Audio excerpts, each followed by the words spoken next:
Krause shares her experience as the private investigator for a landmark sexual assault case in her book, Tell Me Everything, published in March of 2022.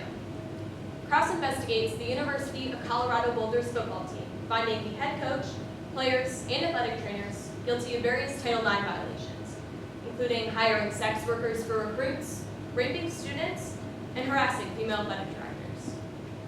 What seemed to be a successful case left many frustrated. When it was the head coach inducted into the university's Hall of Fame, none of the players put behind bars, and the female athletic directors fired from the university. I recently read Tell Me Everything, which inspired my persuasive speech topic, as well as the research I've done these past few weeks.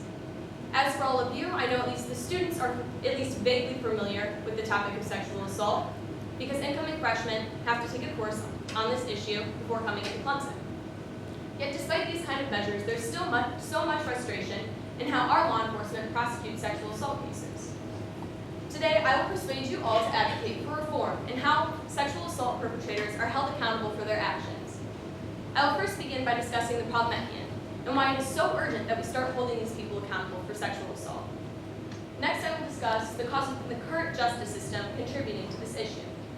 And finally, I will present a list of solutions that we can all take in effort to reprimand attackers. Let me begin by explaining the importance in holding sexual assault perpetrators accountable for their actions.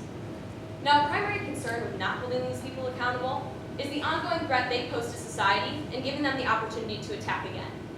According to the Rape, Abuse, and Incest National Network's website, or RAINS, as accessed April 5, 2023, more than half of all alleged rapists have one or more prior convictions. RAIN also finds that compared to other crimes, those committing sexual assault have a higher rate of walking free. According to my class survey, 60% of students estimated that between 500 to 700 out of every 1,000 perpetrators of sexual assault are walking free. In reality, this number is closer to 975 out of every 1,000. Lastly, RAIN finds a correlation between not holding these perpetrators accountable and a decreased likelihood of people actually reporting crime. According to their website, 35% of the reasons people aren't reporting sexual violence is a belief that law enforcement would not or could not do anything to help, or fear of retaliation from the perpetrators still out there walking free.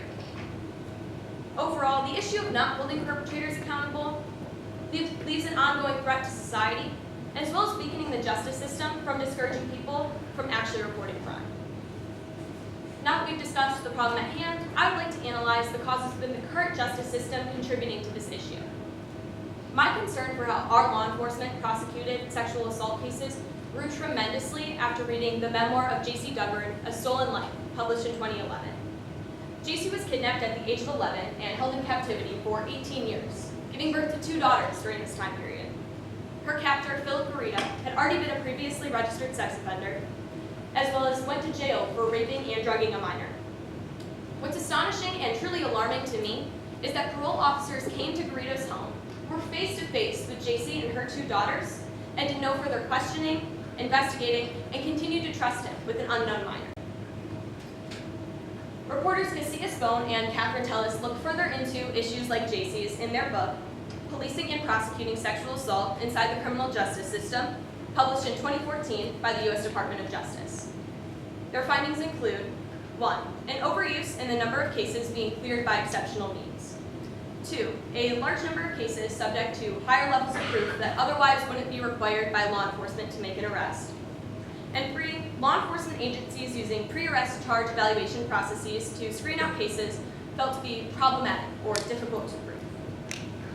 Overall, if it's taking more time, energy, effort, and a higher burden of proof to get these cases to the desks of law enforcement and really make an arrest, it's no wonder why so many committing sexual assault are walking free today. After discussing both the problem and cause of this issue, I would like to present a list of solutions that we can all take in effort to reprimand attackers. Now, I understand it's difficult for you or I to make a change in how law enforcement prosecutes these cases without having some kind of governmental position. However, there are simple solutions that we can all take, preventative measures, to stop these people in the act and make for a safer environment. In Nicole Huffman's 2017 TED Talk, Prevention is the Key to Eliminating Sexual Assault, communication is cited as the vital prevention ingredient. She says that instead of spending all our time, energy, and money on providing solutions after the fact, we can prevent it. What's missing is the communication. If parents can talk to their children about consent the way they can talk about cigarettes without blushing, we can cut down on this issue.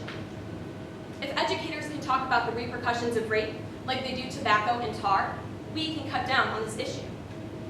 Essentially normalizing conversations of sexual assault and using our communication skills when we see something that doesn't look right are simple ways that we can stop these people in the act and make everyone more aware of this issue. According to my student survey, some students on campus are already taking preventative measures, like always having their phone on them or carrying pepper spray on their keychains, but some still believe there's no reason for them to protect themselves. Rain and I suggest otherwise. According to Rain's website, one of the best things you can do is be familiar with the resources you have around you. For us, this is Redford's Health Center, campus counselors, or even the blue light 24-hour cell phone services around campus. One step further that Rain suggests is being aware of where you're posting your location. I can admit I've become too comfortable with that these days, as I'm sure all of you. But in the wrong time, in the wrong place, having the wrong people know where you are can be a bad idea. To conclude, the issue of sexual assault perpetrators not being held accountable is rooted in the flaws of the justice system and makes prevention measures that much more important.